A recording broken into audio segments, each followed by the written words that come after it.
All right. Happy Tuesday, everyone. My name is Biltagi, and welcome to the Protect with Mo show. I got a special guest today for you. We're going to be talking about something pretty exciting.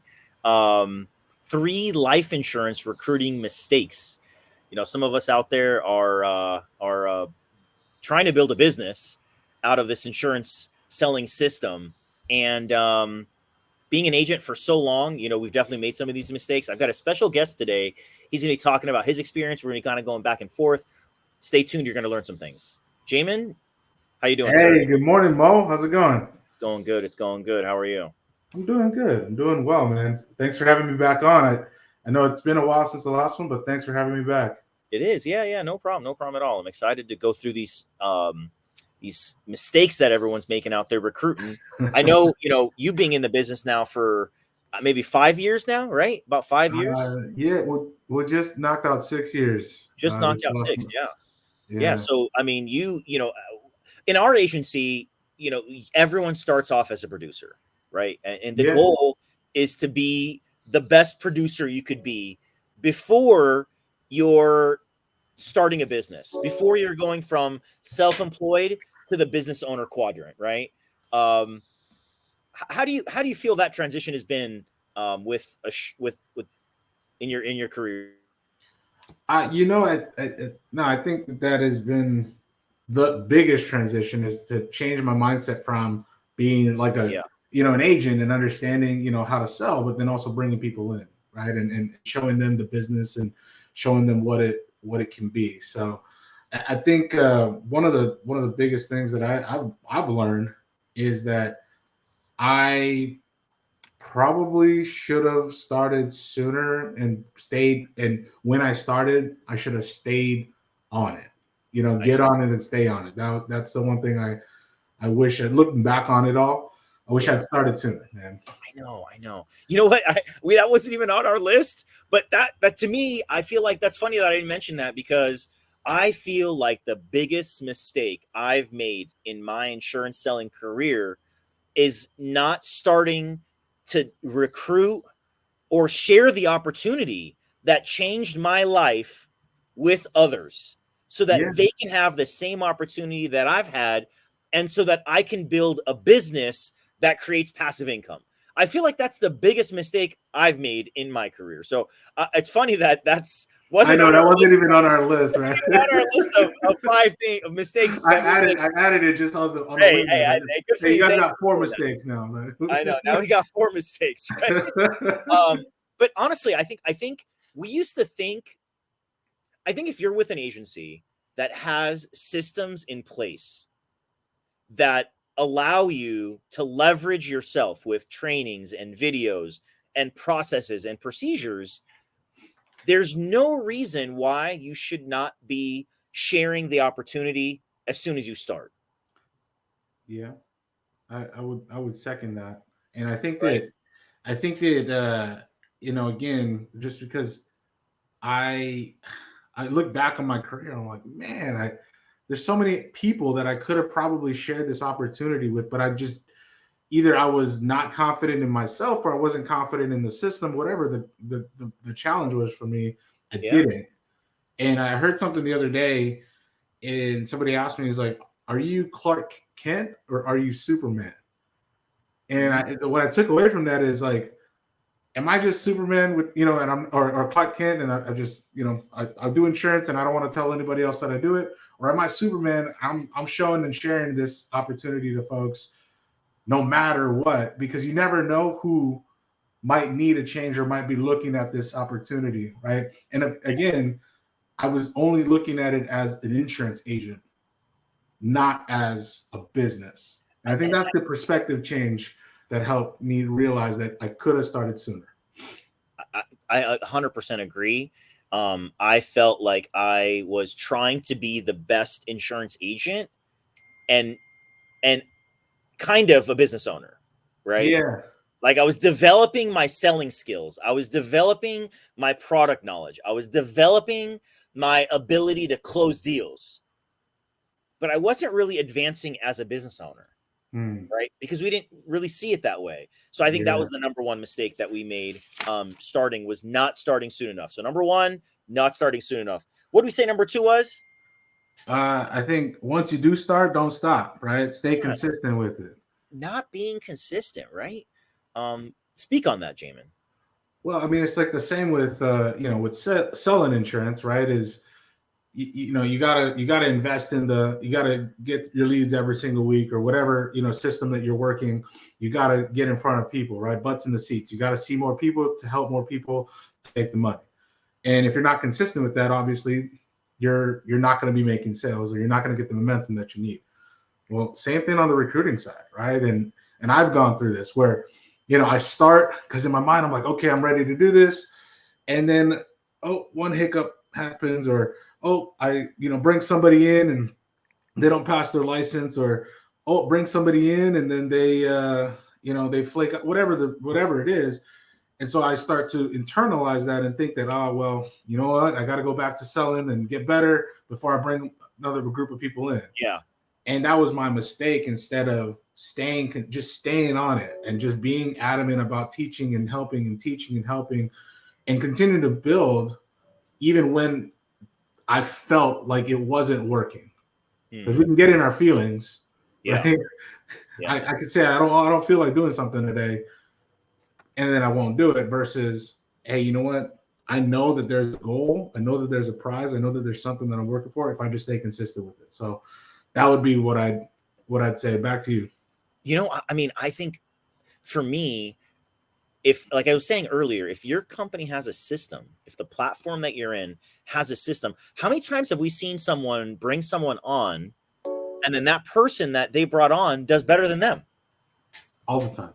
Like all the time, right? So that itself goes to prove that you don't need to be this great producer in order to bring someone on, right? And you introducing that someone, as a matter of fact, there's a concept of recruiting up, not recruiting down. Yeah.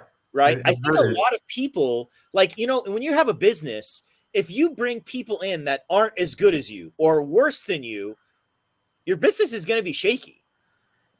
Right. Yeah. The idea is to hire people in your business that are better than you in all the areas that you're not good at. So the idea of bringing on someone better than you too soon, I feel like, is almost counterintuitive or counterproductive.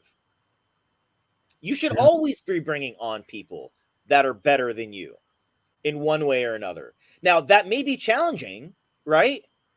Bringing them to you, but you don't necessarily bring them to you. You bring them to the model. You bring them to the company. You bring them to the systems. And that is what they come to, right? Like they say that you recruit to the culture because it's bigger than you. Yeah. What are your thoughts on that, Jamin? Yeah, I think if I'm the lid of my organization, that's not that good. We're in trouble. Right. So, and I say that because there's a saying out there is, if you're the smartest person in the room, you're in the wrong room.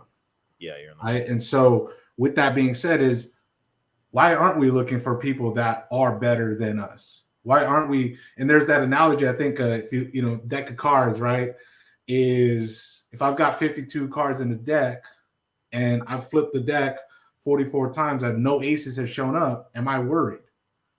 No, because I know that there's still 4 aces in the deck, right? So as long as I stay consistent, and then all of a sudden, guess what? I might flip a jack, but a jack might find a king. A king might find an ace or attract a queen, right? All of that to say is that we just got to stay consistent with keep talking to people, keep helping folks see the opportunity. And you don't have to be the top of the mountain to necessarily bring people in. You just have to be on the mountain and kind of show them, right? You just have to be close to it. Proximity of the summit. Yeah, right. So, I think that was for me, to just understanding that, like, and here's the thing, like what I've learned too is like you could take like a week off from production selling and rebound, a week later, 2 weeks later, right? Yeah. But the momentum that you lose by taking 1 week off of recruiting sets you back months. And I've experienced that myself. That was a huge mistake of 2021 that I went through. It wasn't even just 1 month or 1 week. It was a handful of weeks where I didn't. And I'm now learning and feeling what that, right, what that was or what that is now. So Yeah. that would be my 2 cents on this thing. If you're gonna do it, start early. And when you start early, stay consistent with it. Be consistent. Okay. All right. The third one was that human connection, right? Kind of being too picky, and wanting to hire, on the other side of it, wanting to hire everyone and anyone, Yeah. right? Speak on Yeah. that.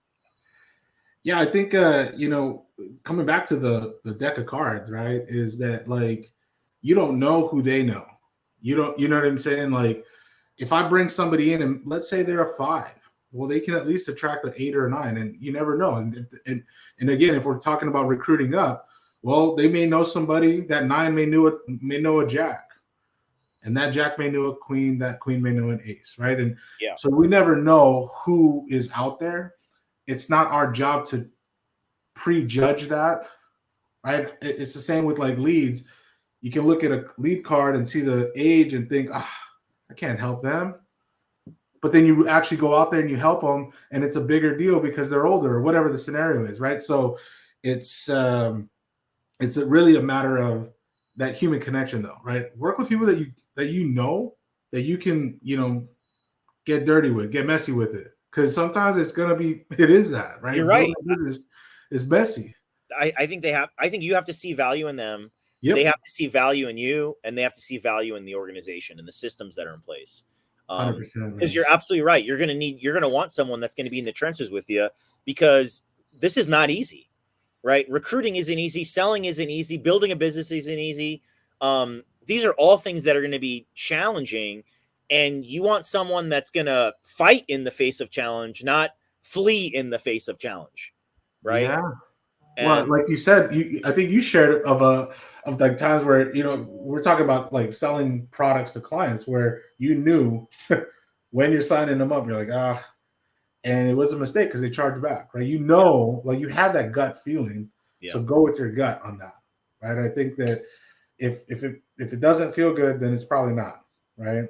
yeah, So that would be my 2 cents on that. Is the human connection is so vital, and I would say that that's where and why, like, even you and I connecting, there's that human connection. Like, oh, okay, cool. Like I can talk to this person about not just business. Like if all you're talking about is business, all you're talking about is numbers, that's not a good relationship that you're going to be able to build on, right? And so I think it's a matter of romance. I think it's a matter of knowing more than just what it is that they want financially, but knowing who it's impacting. Why are they doing it? yeah. Because that's bigger, and that's what's going to help you build the business the way that you see it fit, not just for you, but for them. My upline Jacob Pogue has been saying something to me, and I keep hearing it in these calls. I can't wait to travel the world with you, Mm. right? And to me, when I hear someone say that, it means that I see myself, because they say if you want to get to know someone, travel with them, right? Like you've Yeah. always, like if you're dating, if you want to get married, right? Travel with them, because I mean, like, So what bad travel date did you have with somebody? That's all I want to know. right? So when I hear someone say that, I can't wait to travel the world with you. It just makes me feel like, God, I got to be around this person. You know what I mean? Whether I'm working with them in the office or they're working virtually, I got to work with this person regularly. I got to want to work with this person. Yeah. So I got to choose wisely, but don't be too picky, right? It's kind of Mm. you got to find that balance. You got to find that balance, because Yeah. I feel like we used to always recruit the same kind of guy, right, or the Mm. same kind of gal. And you go to these seminars, you win an incentive trip on one of these carriers, and you go and you see all these people, and you're like, that person did that. Yeah. That Blows your was the mind, right? top producing agent. That's the guy that wrote the most. That's the gal that did. So you start to realize, like, anyone in any situation, from any walk of life, at any age, can do what we do if they have the passion and the desire to do it. Yeah. Right. 100%. And that's what's beautiful about this. It could be from anywhere. could, race, age, color, you know, even impairments. I mean, some people have physical impairments, right? I mean, or mental challenges. I mean, Sure. it really can work for a lot of people. The last one, Jamin, was um, overcomplicating things. I think, that KISS, keep it simple, stupid, right? I think when it comes to anything, right? Sometimes it's funny how, like, when you're a new agent, you don't really know much, and you just kind of like do what we tell you to do. You follow the Yeah. process, right? Yeah. And then you start to learn about these products, and you start to learn about that product, and then you start like excessively educating the client with all these things that don't matter. I think when agents, maybe when you first start, you're better off trying to recruit people than you are when you really get to know what's going on. You Ain't don't know that the what's going on, truth? right? Because you don't say too much, you don't give too much. They share that enthusiasm, they share that excitement, and I think that energy is what recruits people, right? Your energy Yeah. to them and their energy from you. Because people don't remember what we say, Jamie. People remember how we feel and how you make them feel. So Mm. I would say, when it comes to explaining or sharing your opportunity, keep it very basic, right? Yeah. Keep it very simple. Don't scare them away. Yeah. How do you feel about sort of, I know that when I get on interviews sometimes, people tell me like, oh, I interviewed with this person and they didn't tell me this and they didn't tell me that and they didn't tell me that. But then when you tell them that, they don't want it anymore. Mm. Yeah, I think overcomplicating things in this business is very easy to do Yeah. because there's so much to know. Mm. And I liken it to so back in college, I waited tables, and I actually started waiting tables at this high end steakhouse, and I remember the chef was doing a special, and they also had a very expensive bottle of wine, Mm. like $200 bottle of wine, and they basically had like an incentive for who could sell the most specials and the most bottles of that bottle of wine. Oh, okay. And there was 13 specials, and then I think we had like 15 of those bottles. Well, at the end of the night, I sold 12 of the 13 specials, and I sold 10 of the 15 bottles. Nice. And I remember, and so I won, and they were like, Jamin, like, how'd you do it? And I said, honestly, I don't really know. I don't know that they're like, what was your, like, how did you pitch it? I said, I didn't. And they were like, what do you mean? I said, I just kept it real simple. Like, I said, hey, we have a special. It's this. It goes well with this bottle. And they bought it. Right? Versus I heard other people trying to explain, oh, this has foie gras. Like they're trying to explain all this extra. Oh, the bottle or the wine has a nuance of oak and hunt. Like, no, I just said this is this, and this is how it goes well with this, and they bought it. You know what though? That pairing. What you did is you made a recommendation, Jamin, right? Yeah, Like you made it versus explaining what it is, yeah. They don't care. They didn't right? care. They're not there Yeah, for me to tell them what the heck, what vineyard, what no. All sure. they're there for an experience, right? So Yeah, they're wanting to be guided to that. So same there it thing with is. this, right? Is people are looking, right? And we're looking for people that are looking, but people are looking for an opportunity that can help them with their life. Mm. They don't need me to tell them all the different nuance. Some of them you're going to have, right?